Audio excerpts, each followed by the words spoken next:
Hello to everybody. What I will try to do is maybe I'm going to start off by posing a few questions without waiting for the Q&A session.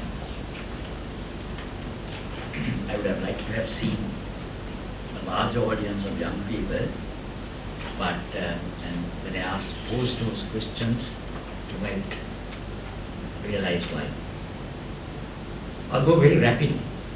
How many of you know who built what is today Cinnamon Rand?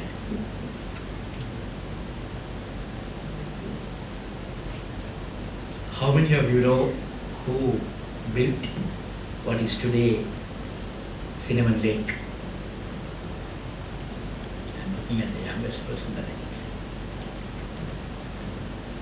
Excuse me, are you thinking of the brand or are you thinking of the facility? I'm talking about that building. Building. I was thinking of brand. So I will not try to take too much time away from my own presentation time. How many of you know what COPED, or the Commercialization of Public Enterprise Division, was? I'm sure Professor Konrege and Dr. Morais and all these people must be knowing. But do you recall COPED? No one recalls COPED?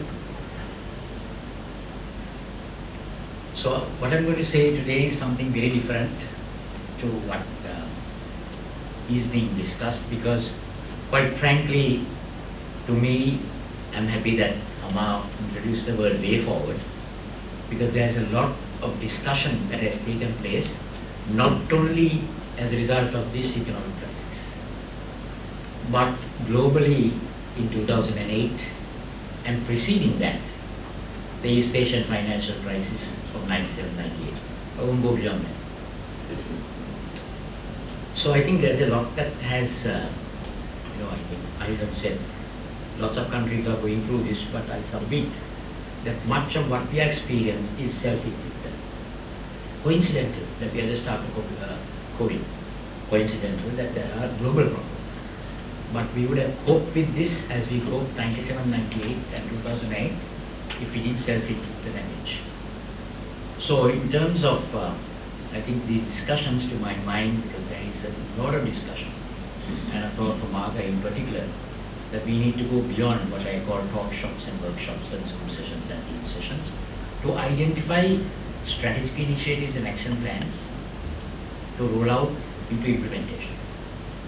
And we've been there and done it also. So debt restructuring is a word used a lot globally and here. Restructuring debt of a country is very similar to how we restructure debts of companies. Again, a trivia question. How many of you know that John Keels in 1989-1990 had a net negative current asset? I went to the NDB, when the NDB was a state-owned enterprise, and we negotiated rates of interest lower than what the market rate was by about 2% in order for them to restructure the balance sheet. So what I like to submit is we need to restructure the balance sheet of the nation. Debt restructuring is one very simple component of that. And if you want to sustain debt or sustain debt service, the only way we can do that is if we restructure the national balance sheet. And to restructure a national balance sheet, or to restructure a corporate's balance sheet, or to restructure an individual's balance sheet, just think very practically. You may have inherited in your portfolio of investment something that you just can't keep. What would you do at home? You have a second car. You might sell it. So we are now, and I say this with respect, in 1989-1990, I think Professor Kolagwil must have been the Minister of Finance. The current president initiated strategy for industrial energy. I just returned to the country after 10 years looking at that. It was President Premadasa.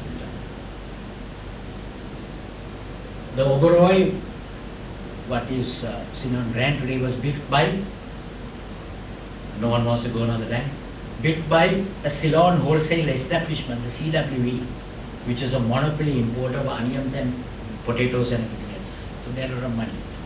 But they just built a hotel. Did they do a feasibility study? No. Do all corporates in the country do a feasibility study? Not necessarily. Who built the Transasia? It was the Sri Lanka Insurance Corporation. And President Premadasa, in '89, decided to dispose of it. Who bought it? Does anyone know who bought it? No. At that time in '89, 1991, no corporate had the money to buy this. I mean, you guys are part of research organizations, but would you like to Google that and find out? It was bought by the Hamza Fund of Malaysia. There was a guy called David Crichton who was hovering around. And they wanted to de-link the Oberoi from its current management. Who was the management? Oberoi. CW built it, suddenly found it lying around in '75. They didn't know how to manage it. They went off and met Mr. Oberoi from India. And Oberoi, another point I want to make, like IMF agreements and letters of intent and what you're locking yourself into. The Oberoi entered into a grand agreement for them, 35 years of marriage. And Transasia was also sold. The Oberoi was on freehold land. Just go past that way and see how much the land was sold. The Emperor and the Crescat was built on excess land. The Emperor was built on that same land, and Monarch was built on that land. Now I want to show this practical reality when you restructure the balance sheet of a nation, and you take an entity that is inherited land, you do divestment within that. How much of land does Lanka Cannery is owned by a Pakistani gentleman owned today in Colombo? The MD brand. So I want to throw these ideas out and a little more perhaps. United Motors, is it state-owned? Some of you must be having shares. It's United Motors PLC.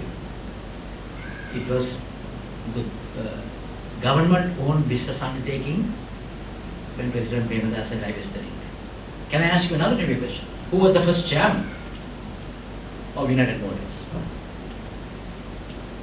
Ranel Wijeysinha.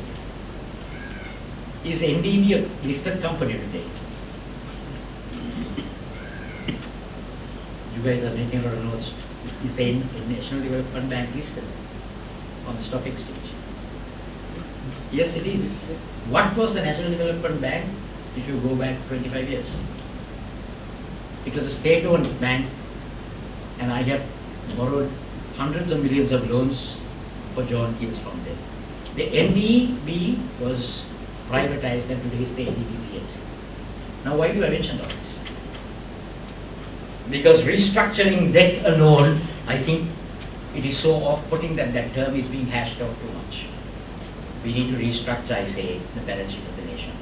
And to restructure the balance sheet of the nation, you have to see what you have, because we've been there and done it. Does a government need to, our young attendee is smiling, does a government need to make cement? Tell me. Let's say you and I both, I come from rural parts. We have friends, we have relatives who need free education and free health. Do you want the government to make cement, steel, bricks, underwear, overwear, whatever? Is that the job of the government? No, so that's why we need to take a look at restructuring the balance sheet. And what do we restructure? Does the Sri Lanka Insurance Corporation have to be state-owned? How many times has the IMF got the country to sign letters of intent, as Ireland was saying, talking about reforming the state institutions like Sri Lanka? So I think we are scratching the surface about the possibilities. Debt restructuring is just one simple thing. The Ceylon Holder Resorts, Bentham Beach, Coral Gardens, who owned it? original, who built it. I think I would urge many of you, together with Maga, Open University, do some research and see when any political party or anyone who is not yet in office says we've done nothing for 75 years. That's why I have gone public through LinkedIn to say we've been there and done it in good things as well. And we have an example to follow. But we do it in a far better way than we did before. So we have to do it in a way that people don't think that we are just selling the family secret. So I am looking at going beyond debt restructuring, what I call something which is dynamic rather than static. Debt restructuring, where you get a haircut, as I have referred to, or you get a deferment of payment, or reduction of rates of interest, or deferment with a high rate of interest, and so on and so forth, will ease your cash flow because you went and abolished paying and cannibalized your existing cash flow. The global community didn't do that, so that's self-inflicted damage. So, what I mean by dynamic is rather than a static restructuring, you do things in such a way that it will sustain itself into the future. So, if you want to talk about haircuts and things like that, that has happened umpteen number of times. Right? You take John Keels in maybe 91, 92, 93. John Keels was trying to help, 1 minute more, was trying to help Whittall's. Why? Whittall's owned Ceylon Hotel Resorts. John Keels had a travel agency which used the hotel 90%. So do you want it to be foreclosed by Indosuez? No. Mr. Balandra asked me to help. They had given up all efforts.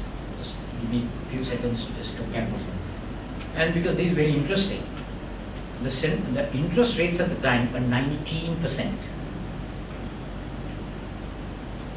In order to get refinance of the central bank, we have a central bank here. No, Professor Gunabagir. No, we have a central bank, former central banker. There was a time when the central bank had a scheme called the refinance scheme. Yes. Dr. Piatis, sir, and the refinance scheme was going to be pulled out because of IMF, World Bank and all that. When was this? 1989, 1990. The current president said, Ranel, I was working on some committees voluntarily. Let them take it away. Because it was IDA funded. It was World Bank, International Development Assistance funded, low cost interest, and the central bank took that money, let it at 12% at that time to other people when the interest rates were 19%. I tried to review what the NDB had done. The NDB had rejected because a commercial bank has to recommend refinance. You can't go to the refinance, the central bank can get refinance. You go through a commercial bank. And the commercial bank NDB rejected it. When I returned the country, Mr. Balan said, Ranel, can you give it a try? Because I had worked with it before. I went and met Dr. Piatis. Why was it rejected? Because Governor HNS Karunatilaka and Chairman Whittall's Mr. Kumarasamy were fighting with each other using raw field cocktails. They were asked to resign. I negotiated the refinance at 12% by redoing the numbers. And I'm also saying this. I mean, if you're talking about Minister Bandulago was saying the IMF wanted people to be taxed at 40,000. Obviously, he doesn't know the IMF guy has not walked the streets. I have asked IMF people to get on a bus and go. I've told ADB people also. So I'm saying here with responsibility that I'm not too sure that we are negotiating strong enough with no disrespect to the government of the central bank.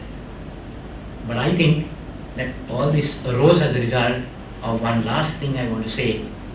We need not have borrowed as much money as we borrowed after 2005. That was the beginning of where we borrowed money, not only about commercial rates. We borrowed and built white elephants, which cannot service debt. In the corporate sector, under international accounting standards, international financial reporting standards that we follow, if John Keels owned or Aitken Spence owned or whatever owned the Hambantota Harbour, which doesn't generate adequate revenue, or the Veeravilla Stadium, or anything else, you impair the asset. And you were referring to Harvard. Ricardo Hausmann, along with George Soros and others, Joseph Stiglitz, were invited in 2015 by Mr. Wijeysinha. And I engaged Ricardo to ask him whether, if we were to actually take a look at the growth statistics, 7%, 8%, 9% that were boasted of, and we go back and claw back the growth. What is growth? Economic growth. Economic growth is a function of investment as a percentage of gross domestic product. You have public investment and private investment. Private investment was crowded out. The public investment is where what made that 7-8% growth rate, which Cabral talks about. Absolute bunk.